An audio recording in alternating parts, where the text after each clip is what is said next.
할렐루야. 하나님께서 오늘 또 우리에게 귀한 날을 주셨습니다.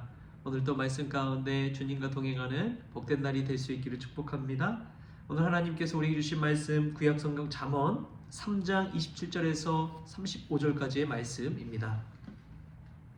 내 손이 너 선을 행을 베풀 힘이 있거든 마땅히 받을 자에게 베풀기를 아끼지 말며 내게 있거든 이웃에게 이르기를 갔다가 다시 오라 내일 주겠노라 하지 말며 내 이웃이 내 곁에서 평안히 살거든 그를 해하려고 꾀하지 말며 사람이 내게 악을 행하지 아니하였거든 까닭없이 더불어 다투지 말며 포악한 자를 부러워하지 말며 그의 어떤 행위도 따르지 말라. 대저 패역한 자는 여호와께서 미워하시나 정직한 자에게는 그의 교통하심이 있으며 악인의 집에는 여호와의 저주가 있거니와 의인의 집에는 복이 있느니라. 진실로 그는 거만한 자를 비웃으시며 겸손한 자에게 은혜를 베푸시나니 지혜로운 자는 영광을 기업으로 받거니와 미련한 자의 영달함은 수치가 되느니라. 아멘. 할렐루야.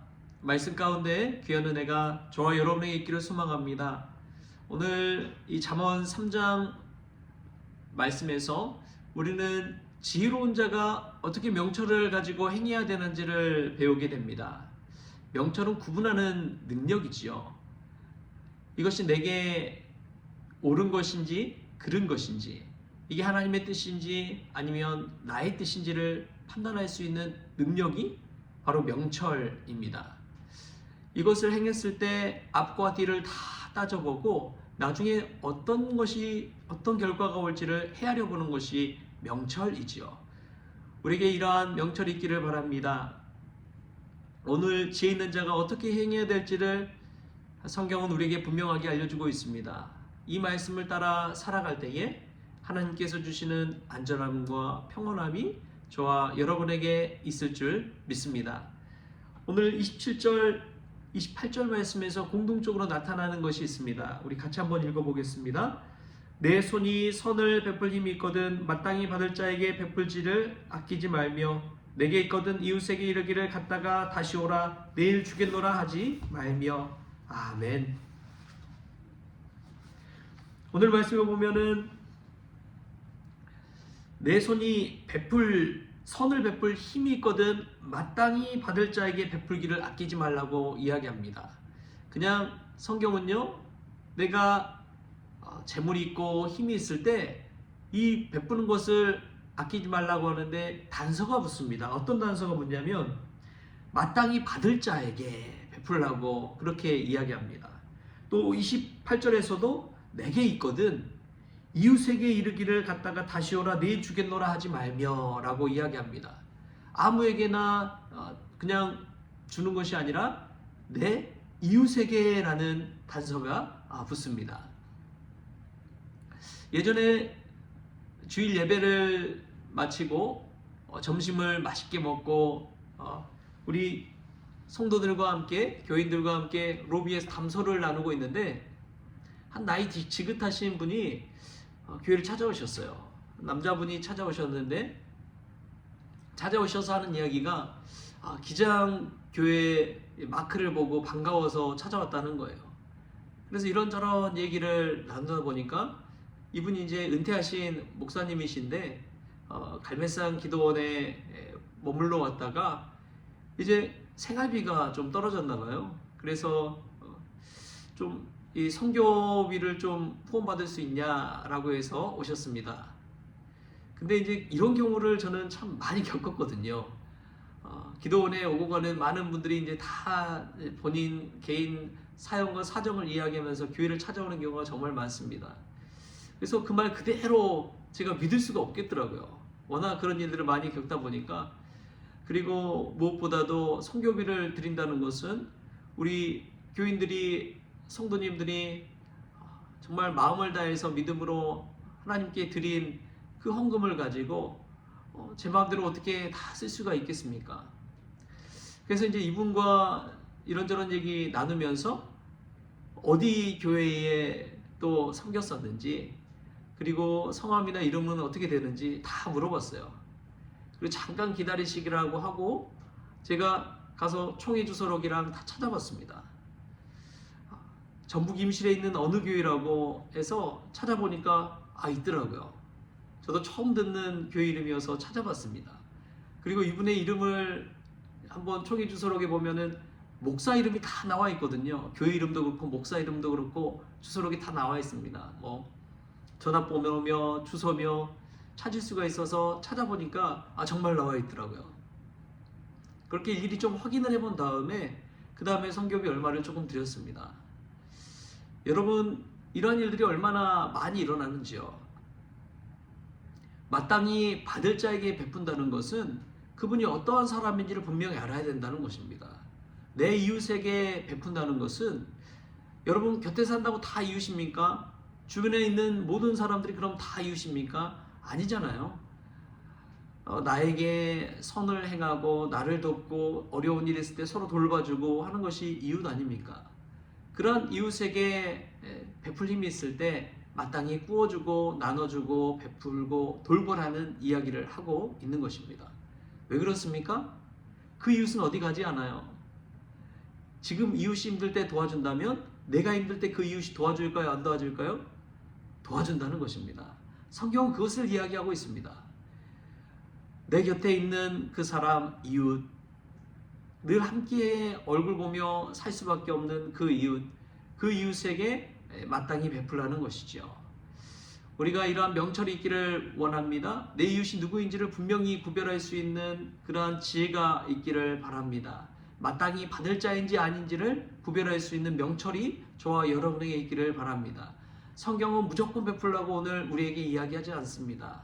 내가 가진 것 있으면 무조건 베풀어라.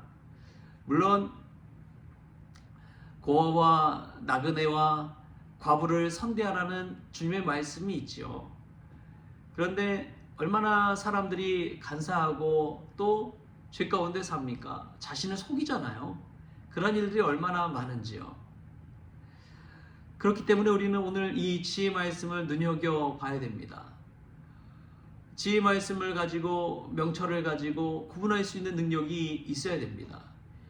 이것은 우리에게 영적인 분별력이 있어야 된다는 것을 이야기하는 것이지요. 그 분별력을 가지고 행할 때에 정말 지혜롭게 하나님의 일을 감당할 수가 있는 것입니다.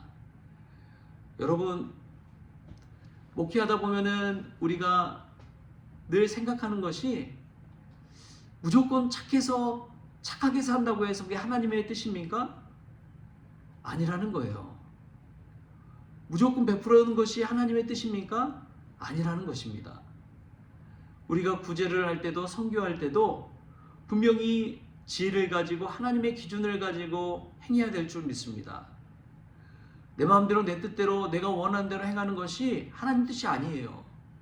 하나님의 말씀 가운데서 어떻게 우리에게 이야기하고 있는지를 성경 말씀을 통해서 깨닫고 하나님을 영광스럽게 하는 것인지 아니면 나 자신을 영광스럽게 하는 것인지를 한번 생각해보고 그렇게 행하는 것이 지혜라는 것이죠. 오늘 이 잠언 말씀은 우리에게 분명히 이야기합니다. 마땅히 받을 자에게 베풀기를 아끼지 말며 내게 이것은 이웃에게 이르기를 갔다가 다시 오라 내일 주겠노라 하지 말며. 여러분, 우리에게 이러한 명철이 있기를 소망합니다. 바쁘다는 이유로 여유가 없다는 이유로 때로는 우리는 선을 미루고는 합니다. 선을 어떻게 행할지를 또 그냥 나중에 행해야겠다 생각할지도 모릅니다. 근데 또한 오늘 말씀에서 우리가 깨닫는 것은 선을 행할 때 미루지 말고 그 즉시 행하라고 이야기하고 있습니다. 그런 기회는 흔치가 않는 것이지요. 분명한 명철을 가지고 구분해야 되지만 구분했다면 바로 선을 행할 수 있는 그런 실행력과 믿음이 있어야 됩니다. 왜냐하면 그 기회는 다시 오지 않습니다. 그때뿐입니다. 하늘의 상급을 쌓을 수 있는 기회는 흔치 않습니다. 그러한 기회를 우리가 깨닫고 바로바로 그 선행을 미루지 않고 즉시 실천할 수 있는 그런 믿음의 사람 될 수 있기를 바랍니다. 우리의 이름에 영광이 되는 것은요, 하나님께 영광이 되고 하늘의 상급으로 쌓이지 않습니다. 그러나 하나님께 영광이 되고 우리에게는 어떠한 부상도 없다면 그것이야말로 하늘의 상급을 쌓는 일입니다. 마땅히 또한 성경은 우리에게 이렇게 이야기합니다.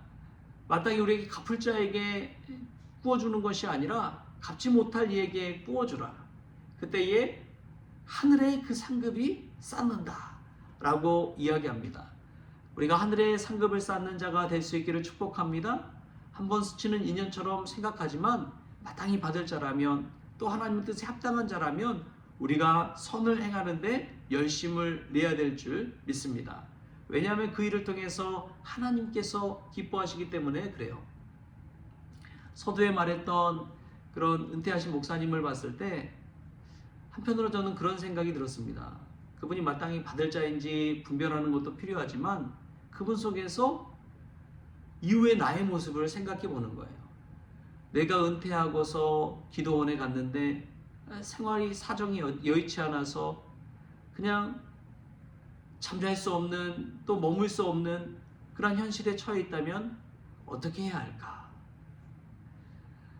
나의 나중의 모습으로 한번 떠올려 보니까 마음속에 측은한 마음, 그런 마음이 생기더라고요. 나와는 전혀 상관없는 사람이다 생각하면 그냥 그런 마음도 들지 않지요. 그러나 나의 가족이다, 나의 미래의 모습이다 생각해 보니까 마음이 얼마나 측은한 마음, 궁일한 마음이 일든지요. 그래서 나에게, 미래의 나에게 베푸는 마음으로 그렇게 선교비를 조금 드렸습니다. 그럼 그것이 참 우리에게 하나님 주신 지혜인 줄 믿습니다. 오늘 하루를 살아가면서 저와 여러분에게 그런 마음이 있기를 바랍니다. 그 마음을 가지고 살아갈 때 우리 하나님께 영광 돌리고 하늘의 상급을 쌓는 지혜의 성도들 될 줄 믿습니다. 그러한 지혜와 명철이 저와 여러분에게 있기를 주신 예수님의 이름으로 축원합니다. 기도하겠습니다. 좋으신 하나님 감사합니다. 우리는 얼마나 연약한지요. 우리 스스로의 것이라고 생각하지만 다 하나님의 은혜로 주신 것이고 하나님께서 베풀어 주신 것인 줄 믿습니다. 그것을 또한 마땅히 받을 자에게 베푸는 명철을 허락하여 주시고 내 이웃에게 구워주는, 나눠주는 그런 은혜가 있기를 원합니다. 그리하여 하나님께 영광이 되고 하늘의 상급을 쌓는 우리 모든 성도들이 되어지게 하여 주옵소서.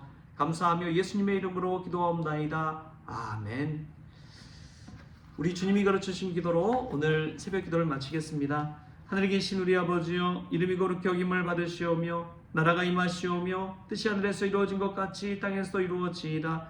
오늘 우리에게 일용할 양식을 주시옵고 우리가 우리에게 죄진 자를 사하여 준 것 같이 우리 죄를 사하여 주시옵고 우리를 시험에 들게 하지 마시옵고 다만 악에서 구하시옵소서. 나라와 권세와 영광이 아버지께 영원히 있사옵나이다. 아멘.